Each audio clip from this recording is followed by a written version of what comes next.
If making money is not your goal, I don't think this is the video for you. The cause of unemployment today is actually technological advancement to a large extent, but it's not something that you can control. I don't think mentorship is overrated. I think the current approach you have towards mentorship is what is overrated. Don Jazzy started following me since like 2020, and it's because I started putting out some kind of content. So I tell people that your content actually defines you. That you can't be a girl and you're posting pictures of you anyhow, or you're talking about how it's only men that you like, or maybe money or all this kind of thing. And you're not telling me that okay, you're a different person behind the scenes. It's a lie.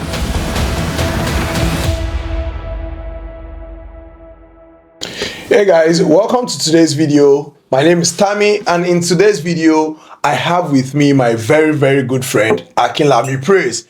My man, how are you doing today? It's nice to be here. Nice to have you. Good to have you here.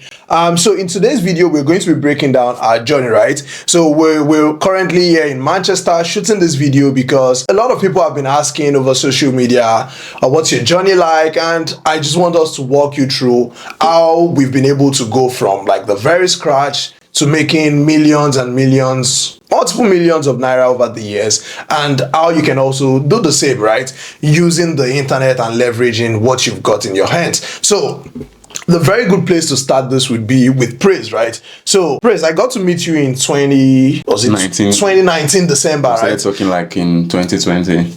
Very well. So I think it was 2019 December, you saw an ad online, right? Before you clicked on the ad online, have you actually done anything online prior?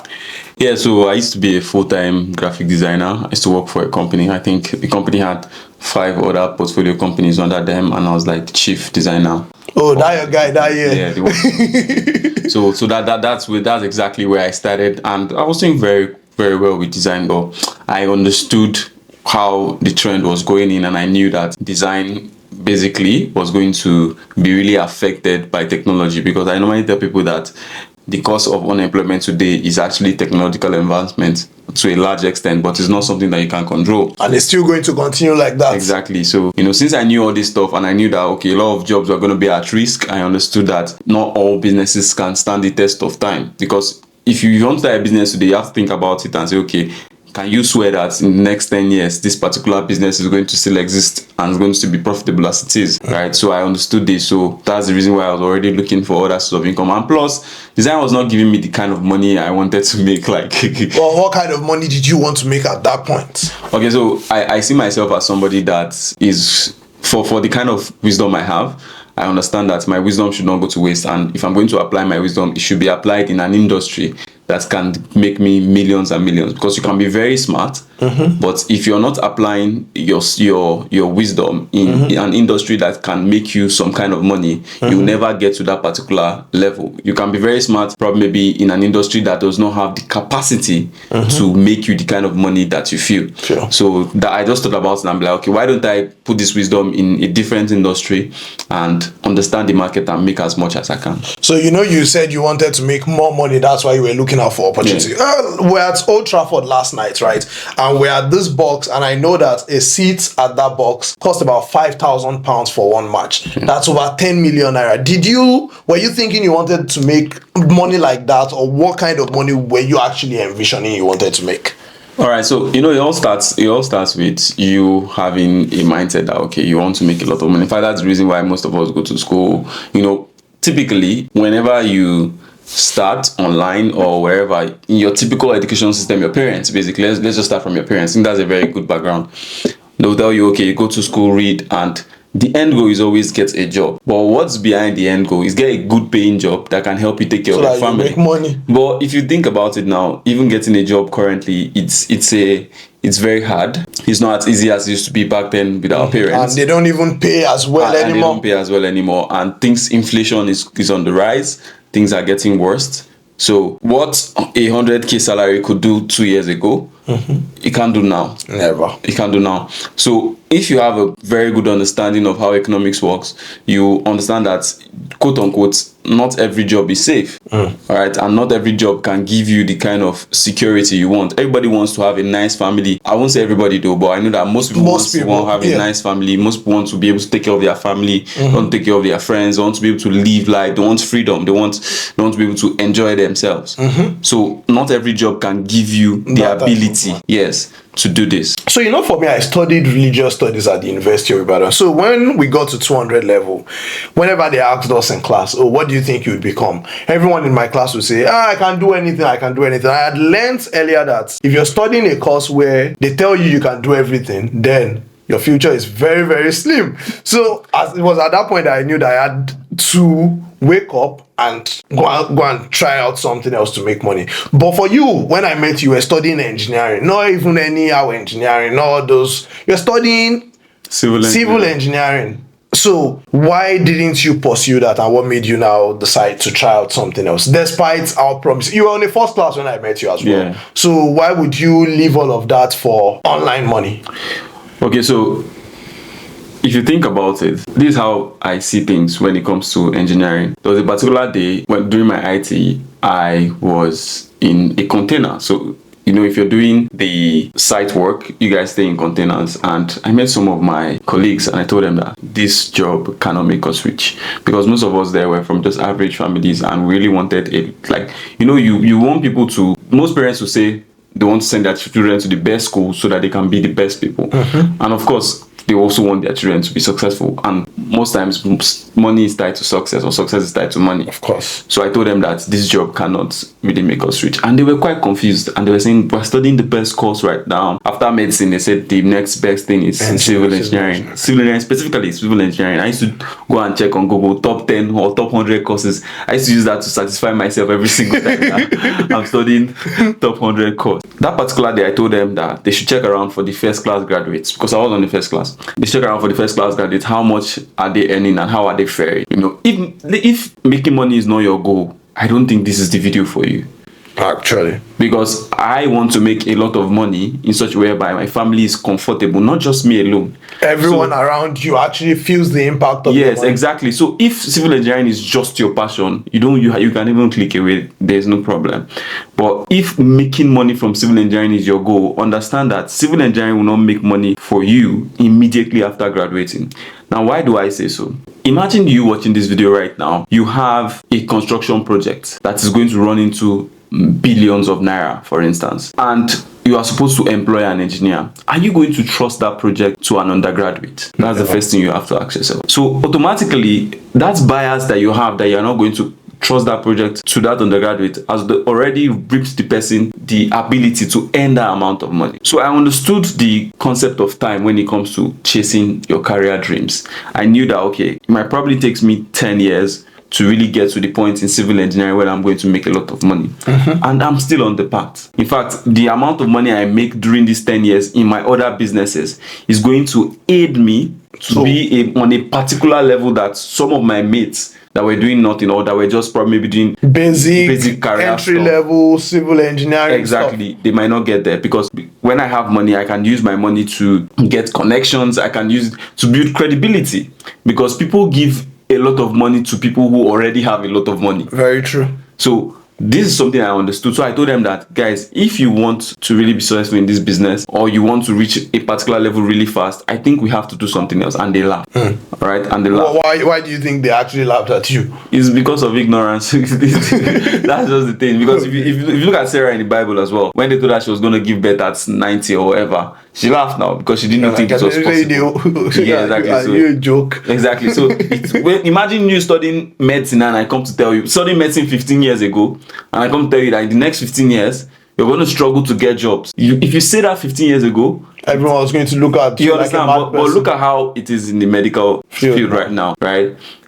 AI has not even started penetrating that area. once they start, it becomes much more terrible. So yeah. So what would you now say was that turning point? Because of course I met you as this young guy. I was also a young guy myself, right? So I was already trying to get stuff done online and all that. So you came in, and then you did something very, very phenomenal, right? And I want you to talk about it. And I don't know if it was intentional or not. So when you met me, you wanted to learn how to do like the internet business and all that. It wasn't that I was doing it for so long already. I just started, but I'd done it like a few months before you. So you offered to do my graphics design and all that, right? Which at that point made us become friends and close. What would you say drove you to do that? Because these days everyone wants to get paid immediately. So were you doing that intentionally, or what was your drive to do that? All right. So the thing is, at that particular point where I told you I was going to be a graphic designer for free, it didn't happen immediately I met you. Okay. I saw something in you, because it's not everybody that I meet online and I'll decide to offer my services for free. For free, yeah. In as much as people want to pretend that life is not transactional, to a very large extent, I feel life is heavily transactional. It only gets to a particular level whereby you now start doing things genuinely for free for people. But maybe at this level we are at now, right? I don't have to maybe take money from you for some things. You don't have to take money from me for some things and all that. But at that beginning time, when I saw it, I saw that, okay, we had a lot in common. We were both on first class. You were doing really great for yourself. You had already authored a book and you were just 21. And the kind of moves you were making. And I just automatically connected with that part of you. Okay. So I said that I need to get close to this person. And one way you can always get close to anybody is by offering a kind of service that that person needs. Now, the question mark there is, does that person need it? The service, right? Because before I offered you that particular thing, I've seen all your designs and they were terrible, respectfully. And I knew I could do a very good job. Yeah. Yeah, and I knew that you were not going to say no. So I just told you that, okay, I was going to. So my idea was that if this guy does marketing, he's going to need marketing campaign flyers, he's going to need to design his slides, he's going to need to design anything promotional. And as he's doing it, he's going to be telling me about all his plans, because I'm now his designer, and that can easily help me get closer to him on the particular level that other people that are just buying his products might not get to. So I saw it as an opportunity to connect and also add value to you while I was learning under you as well. And you know, as God will have it, basically everything that you've done since then is the same thing I've done We've since been doing then. pretty much the same Yeah, thing. so but would you say, you know, just like you, because I think at that point you bought this my ebook I wrote at that point called Education Not Schooling, right? It was a simple book about how you could build an online business while in school. And to be fair, when I wrote that book, I wrote that book 2019, right? I was running a tie and dye business prior, and my tie and dye business made about 7 million naira in 2019, but I only had a profit of 600,000, and I lost all of that money to crypto. So it was at that point that I felt like I also wanted to like move more into the digital space and not have anything to do with physical products. And for you, you were doing graphics design and all that. What was that like main push for you to know that, oh, I'm going all in on this? Because initially you were not making money as well quickly. Like, you know how these new guys come on and they want to make money really fast. They want you to owe them by the end. I didn't do anything for you. Like, I didn't come to your house to come and design your website. What pushed you to go? Because you also didn't have money. okay, so this is exactly what happened. I was doing very well with my graphic design business, but like I told you, I had a vision and I knew that the vehicle I was in at that particular moment could not take me there. Though when we met, remember you told me about how good marketing can be, how much I could make. There was so many templates everywhere that I could just easily copy. But I was very attached to my graphic design business because I had been growing it since like 2017. Immediately I got into school, I started the graphic design team. I was known as Lavito Designs. Everybody knew me in University of Abuja, where I did my undergraduate program. So I knew that this thing could not take me there. And that's the problem with a lot of people right now. They know very well that the business they are in right now cannot really take them But they far. keep deceiving themselves. Yeah. People can't just tell themselves the truth. That's the thing. So one particular day, I don't know if you remember, we traveled to Lagos and we met one of our mentors, Mr. Ronald. Okay. And I asked him, I don't know if you remember this thing where I told him that I have been doing this business for 3 years now. I have my website ready, I have my Facebook page. Everything was just 100% superb. My logo was one of the nicest logos. Probably I'll find something. Maybe I'll do a nightclub one day and still use that logo. Because the logo is just too good to You just can't go. waste like that. Exactly. So, and when I now told him about it, that this is exactly what I'm facing right now, the way he debunked the whole thing, the way he dismissed the issue like it was not an issue at all, I almost went home sad, thinking that my 3 years work is what somebody just told me that, come on, will you close that thing? That's rubbish. Bullshit. Like, you get what I'm saying? So that was a turning point for me. I didn't go back since then. I started to focus head on. And of course, I wouldn't advise you to just close your business because one mentor asked you to close your business. I was already making a box or two from affiliate marketing. I was already seeing the light. I'm going to go there. I don't want you to jump, right? Yeah. So before you go, right? So would you want to talk about your transition? Because when you met me, right, you started doing affiliate marketing, but right now you're not doing that type of affiliate marketing. So what was that thing that made you start affiliate marketing? I remember we promoted this product, RiseVest, back then, and we made like couple $100, right? Now, what led you to transition from doing affiliate marketing into CPA, into information marketing, and now you've grown into like a consultancy kind of business, and you're doing a whole lot more for yourself? Yeah, so let's not even skip it at all. So after the whole design thingy, right, like I said, I was doing my business and I was testing other work, because if you're actually good at the business you're doing, you should be able to find time, except maybe it's just that bad. Maybe you're working for an employee, or you're working a kind of job whereby you're taking your time morning till night. But if you're good, you should be able to round off everything you're doing by 12 noon. That's the reason why you're a professional. If you see a professional cleaner, it should not take you 10 years to clean the whole place. You get what I'm saying? So what I was simply doing was I was trying to manage my time extremely well. And I'm not saying it like it's easy. It's not easy. It takes a lot of effort. It takes a lot of stress, energy to be able to balance two things. I used to tell people that there's no balance, there's only prioritization. So what's your priority right now? That's what you should be thinking about. So what I simply did then was I made sure I finished my tasks quite before noon.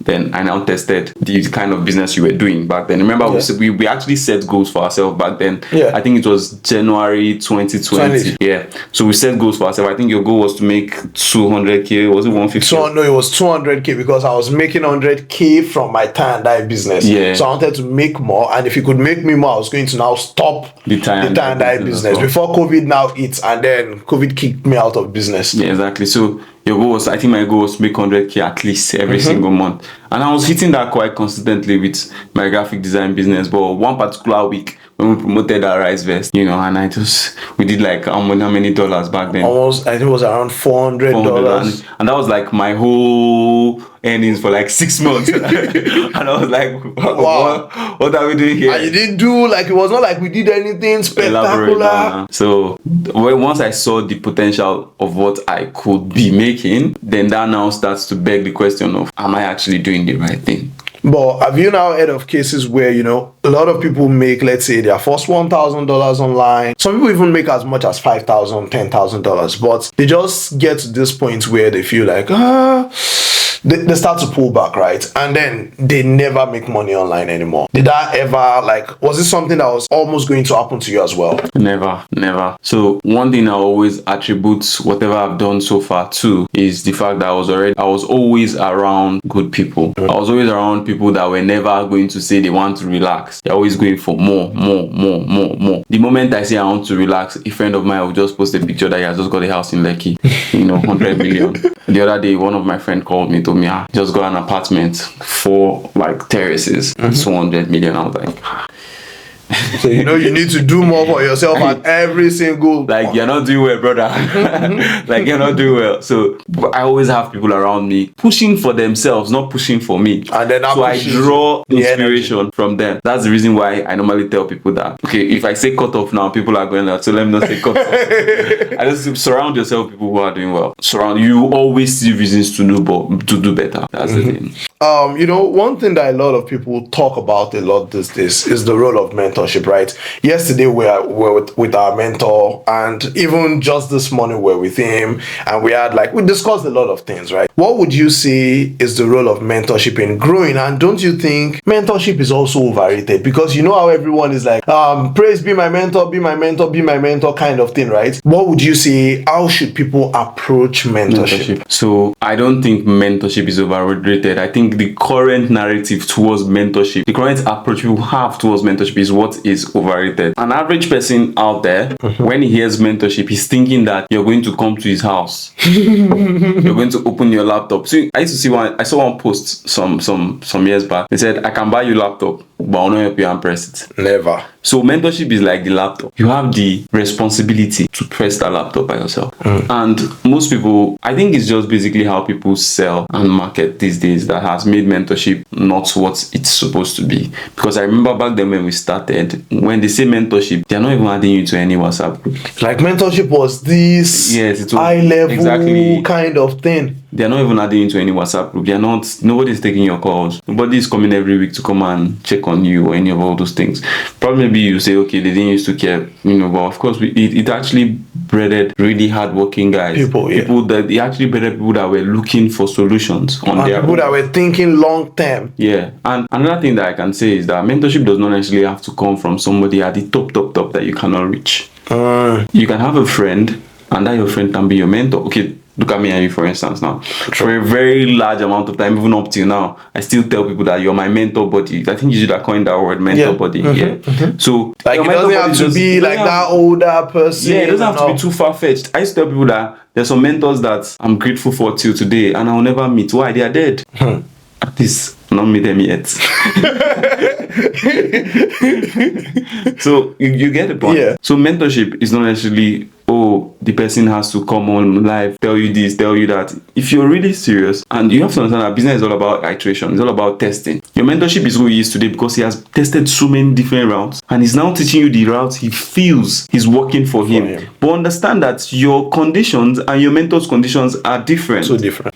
Your mentor is in the USA where he can get free credit.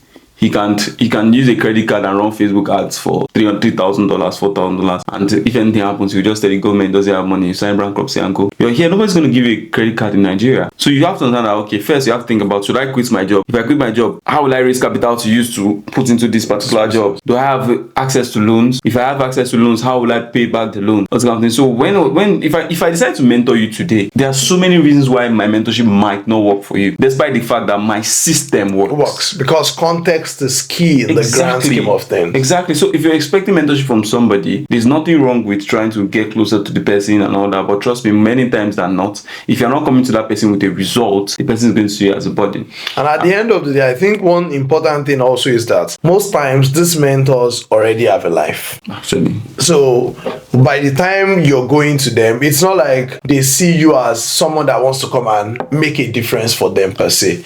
Although you might eventually be able to, but they already have a life of their own. So what would you say you would advise young people or people watching this video as the best approach to take when they want to get mentorship? So I know we share like they want to get mentorship, or they want to get close to people. Or let's say when they want to get close to top people. So if you're trying to get close to a mentor, you just do what I did. Like when I first met you, first and foremost, you have to look for what is missing in that person's life that you can feel. You have to look for a void that you can feel. Now you'll be able to fill that void using your skill or whatever. But most times, most mentors are sorted out already. You might just open as a window of opportunity, and you can just like hop in, something like that. For instance, if you already had a graphic designer, then I wouldn't have even spoken to this particular level. Yeah. Right. So that doesn't come in every day. But one short thing I know that works is, if you want to get close to the person, approach the person with result. Right. So what you can simply do is, I do this every time. Right. I do this every time. If I have a mentor who is into a particular business, I try to buy that person's program and try to implement it as little as I can or as much as I can. So when I implement it, I'm entering your DM and saying, I bought your testimonial course, or I bought your program. This is my testimonials. I can enter your DM for like 2 years straight. I know one day you recognize me. And the thing about people who mentor other people is that they're actually looking out for this result, because there's only a small percentage of people that actually follow through with any teaching that they did. We share a particular mentor, Mr. Michael, right? When we met Mr. Michael, he had met a lot of other people as well. He had trained a lot of other people in the CPA business. And yeah, I'll let you talk about the CPA business in a bit and how you transitioned from affiliate marketing to that, right? But when we met Mr. Michael, a lot of people were doing CPA business with him. But one of the things that made us close, we still had the chat last night, right, was because from the get-go, we were getting results. And I think one of the things that you have also been very, very great at over the years is the way you also keep these networks, because at the end of the day, one person knows one person and the network builds up over time. So how would you say you're able to like stay consistent with getting results with every person that you try to like, let's say, build that kind of connection with? So like I said, number one is be valuable. One of the reasons why I find it very easy to connect with a lot of people is because of quote unquote my social media following, the kind of content I put out. So your content and the kind of things you see online builds people's perception towards you. All right. Nobody wants to be with a nobody. That's the truth. Honest one. Nobody wants to be with a nobody. Right from the day, I used to always post WhatsApp status a lot. And one day I thought about it. What's the ROI in posting this WhatsApp status? If I put this kind of energy and talk about things that actually matter to people, people are going to view me in a kind of light that's where they find that they can draw inspiration and all that. And some posts that you make, no matter how small you are, some very rich people can still draw inspiration from it. For sure. But you might just underrate yourself and think that, no, these guys are also humans as well. So all those posts, actually, Don Jazzy started following me since like 2020. 2020, I don't have 200 followers on Twitter. Now I have like close to 100,000. I didn't have 200 followers on Twitter, but that's when Don Jazzy started following me. And it's because I started putting out some kind of content right from the, like, it was very intentional. Okay, whether I'm trying to do controversy with the post, because I know controversy breeds engagement, or whether I'm trying to give a nugget, I know exactly what I'm doing. I'm not doing it because I just feel like, let me just talk, or let me just say something. Yeah, I know exactly what I'm doing. And you have to understand that even with other social media posts you see out there, there's always a mission behind every post that you see. And that's why I tell people that your content actually defines you. That you can't be a girl and you're posting pictures of you anyhow, or you're talking about how it's only men that you like, or maybe money or all this kind of thing, and you're not telling me that okay, you're a different person behind the scenes. It's a lie. It is who you are that you're portraying exactly on social media. Whatever you're putting out there, it's just a small fragment of what you have deep down in your heart, right?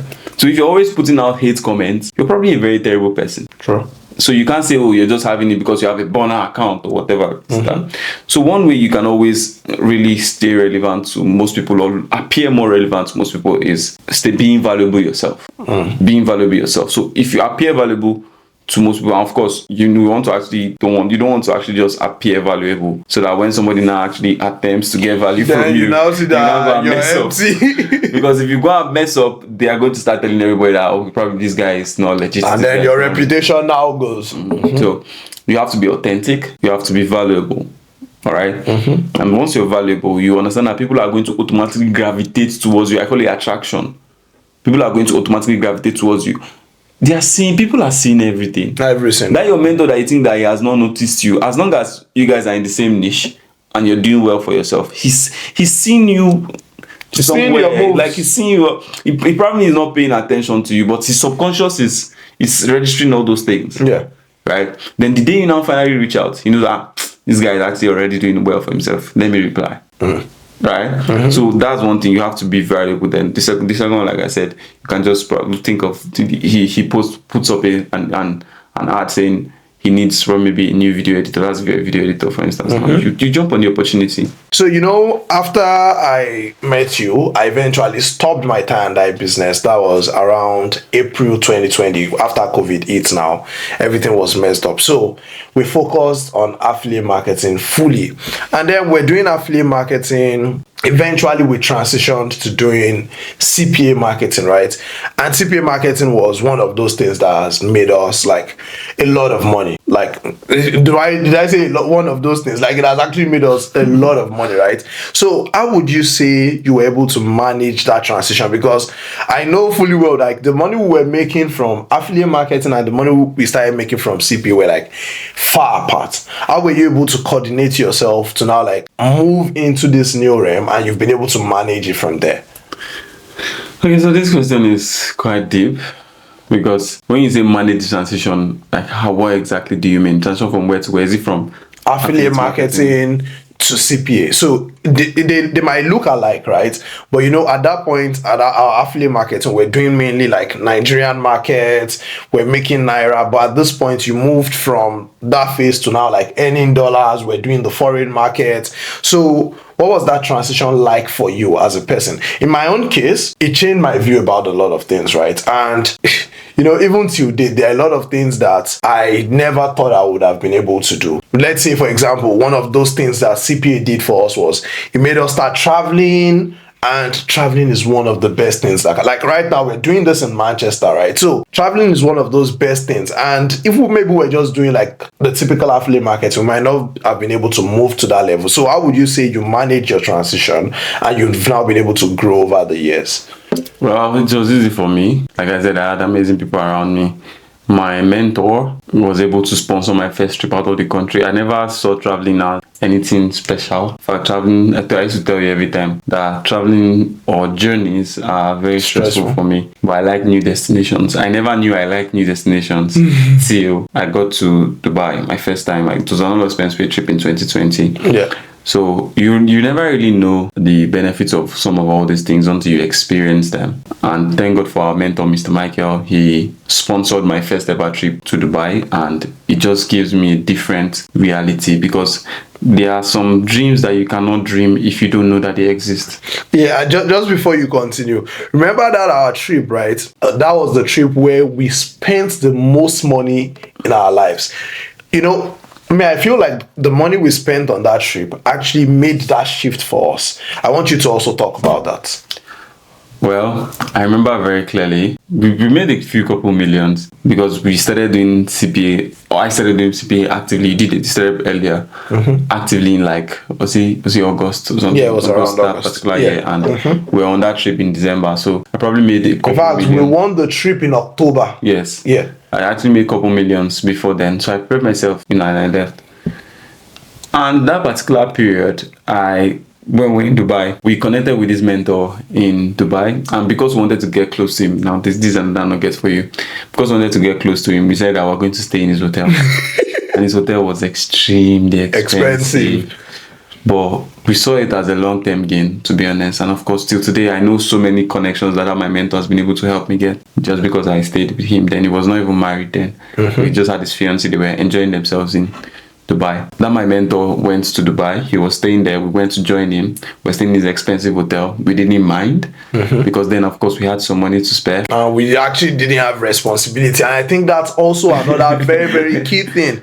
When you also start out this thing, you want to, as much as possible, avoid showing that you have money so that you'll be able to actually invest in those things that can help you grow. So the idea is avoid showing money till you have the ability to consistently make that money. Right? Because most people now, they are going to, I have some of my students who just wake up and his sister asking for 2 million. No. The day that you don't have the 2 million, they'll see you as a wicked person. And when you go broke, they'll go ask someone else. Exactly. And just understand that your family members that are asking you for money are always going to have second options. So everyone allow them to go to the second option first. When everything don't block, finish, then they can come back. So back to the story. We went to stay with that particular mentor, and we were supposed to be there for 1 week, but we said to stay 2 weeks. Yeah. And all of a sudden, if everything was going well, I don't know if you remember, all of a sudden they contacted us because the stay ran into Christmas. Yeah. So we came in about 6 days before Christmas, and the last 7 days was supposed to be after Christmas. Yeah. And they just called us and told us that, man, the hotel bill is going to be ×3. And that hotel had this Burj Khalifa view. It was so the hotel was in very high demand, and they were telling us that the hotel was in very high demand, and told us that if we're not going to pay the bill ×3, we should leave. And I was like, make I leave my mentor, so I should leave my helper, that kind of thing. So I decided I was going to pay the money, and after I paid that particular money, it really had a very big toll on me. I'm talking of, we're paying was it almost $2,000 per room or whatever? I don't know. Was it per week? It was just really expensive. It was outrageous. I don't even remember. But it was running into thousands. I know we spent almost all the money we had at that point. So as at the time I finished the vacation, or when I was getting to the end, I told my guy, I said, bro, let's go back home. I remember Praise was telling me, you told me to come to for this trip. I didn't want to come here. Like, we're not supposed to stay that long. That long, yeah. But we're having a nice time. We're doing that. Let's go back home. Let's go back home. You were not like, why? So because at that particular point, I was spending money as fast as I was making, and then I was making like money quite good. I was making like 300,000 naira every day, right? But imagine you spending that same 300,000 every just on accommodation. Not even accommodation, the food. No, I'm just saying like, and you still had other expenses like the food, transport in Dubai, and everything. all of those And Dubai things. was popping then, so everything was just really up there. So I remember very clearly. Then I had like 350k when we now finally said to go home. I landed home. I think we got home 31st of December or something. Yeah. I landed home. And that particular day, another mentor of mine sent me a message and said he has this program that he wants to work on. He would like me to be on the team. I asked him, okay, what was he going to entail? He said 300,000 naira. I'm like, hey! So I actually paid that money, and that was a mentor I've been trying to really seal the relationship with then. So that automatically sealed the relationship with that particular mentor. And that's to show that these things also come with a lot of sacrifices. It comes with, there's always going to be a price. There's always going to be a price. So that actually sealed it. So I started 2021 with like 50,000 naira in my account. But I had 50,000 naira in my account. But what I had up here, a whole lot. And that's why I tell people, as much as the money makes a lot of sense, it's just one part of the whole equation. You need to actually up the skills first so that you can actually make and build a repeatable process that even if anything happens and you lose your money, you can always make it back over and over again. The idea is always in the repeatable process. The reason why most people are not making money, or the reason why you find people that were rich and now poor, is because whatever thing that they did before, they can't repeat it. So it's the money is in the reps, right? The money is in the reps. It's just repetition. It's always repetition. So you're even another reason why some people might be already doing good but never get to a certain level is because they can't repeat it in a particular volume. Because if you are doing something and you're doing 1 and I'm doing 1,000, we're doing the same exact thing, but your reps is probably maybe 1 every day. I'm doing 1,000 every day. Right, so we're not on the same level. We're doing the same thing, but we're not on the same level. That means what is taking you 1 day to do will take me 1,000 days. That's 3 over 3 years to achieve. So something I did in one day. So it's all about the reps and the volume. Thank you very much. This has been a very, very insightful conversation. I enjoyed every bit of it. Thank you for coming on. And we hope to see you guys in the next video. Bye for now.